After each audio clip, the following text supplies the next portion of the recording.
Have you ever just stopped and wondered why the universe makes any sense at all? Today, we're diving into a pretty wild new idea called the Logos field hypothesis. And get this, it suggests there's a single deep principle that connects the laws of physics, the engine of life, and even, believe it or not, human morality and trust. So let's see how this whole thing fits together. So the whole theory really kicks off with this one massive question. And I mean, seriously, think about it. Why is the universe understandable? It could have just been chaos, a total mess of random static. But it's not. Instead, we get order, we get beautiful patterns, we get predictable laws. The Logos field hypothesis is a bold attempt to explain why. And here's the core metaphor, the big idea at the heart of it all. Reality isn't just a bunch of random stuff. It's structured. It has rules, a syntax, almost like a piece of sophisticated software that's been compiled and is now running. This single idea that reality is like information is the foundation for everything else we're about to explore.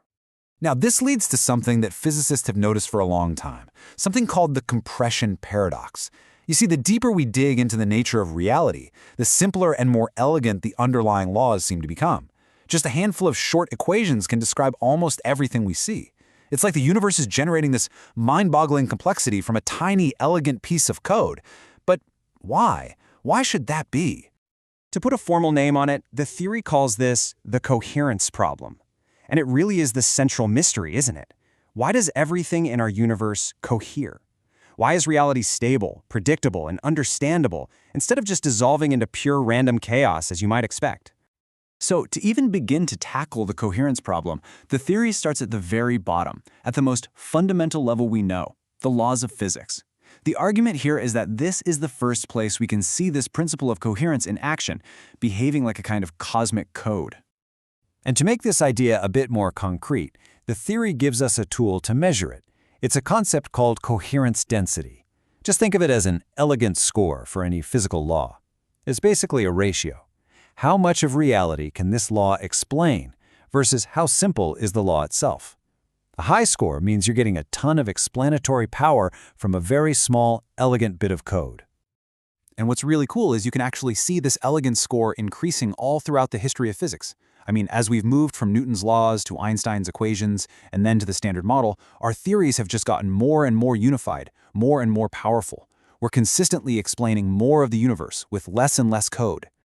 So here's the crucial takeaway from all this. Our universe seems to run on this incredibly high-efficiency software. A minimal set of rules generates a maximal amount of reality. And that right there, that's the signature of coherence at the most fundamental physical level. Okay, so that's physics. Coherence in physics looks like this elegant, static code. But how does this principle apply to something as dynamic and, let's face it, messy as life? Well, the theory argues that here, coherence takes a totally different form. It becomes about prediction.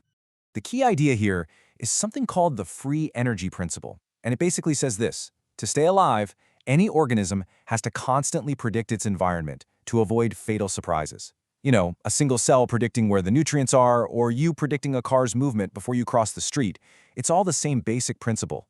Life isn't just reacting to the world, it's a non-stop prediction engine. And what do you get at the very peak of this predictive process? You get consciousness. There's even a theory that tries to measure this with the variable called phi. A high phi just means a system is really good at taking tons of different pieces of information and weaving them into a single unified experience, which is exactly what your consciousness is doing right now. It's the ultimate expression of informational coherence. So you can really see the progression here, can't you? In physics, coherence is the static, beautiful, unchanging law. But in biology, that same fundamental drive for coherence becomes an active, dynamic process of prediction and survival. The principle doesn't just change, it scales up.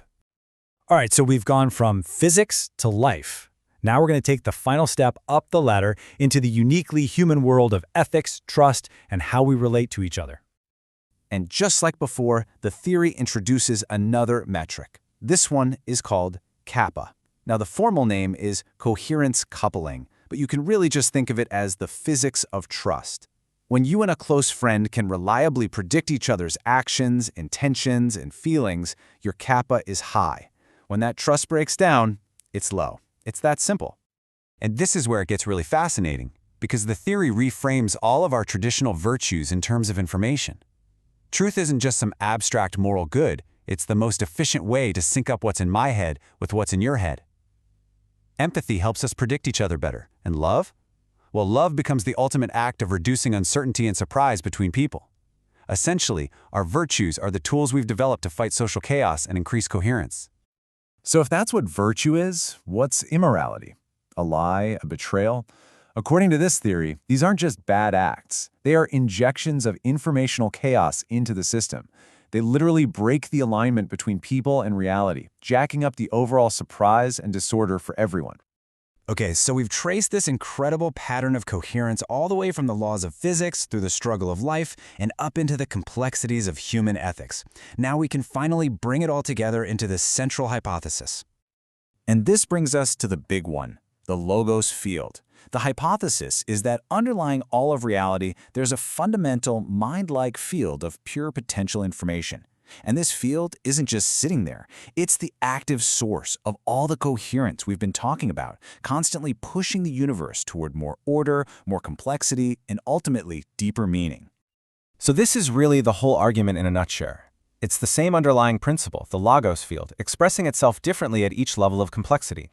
In physics, it shows up as elegant law. In life, it's the drive for predictive survival.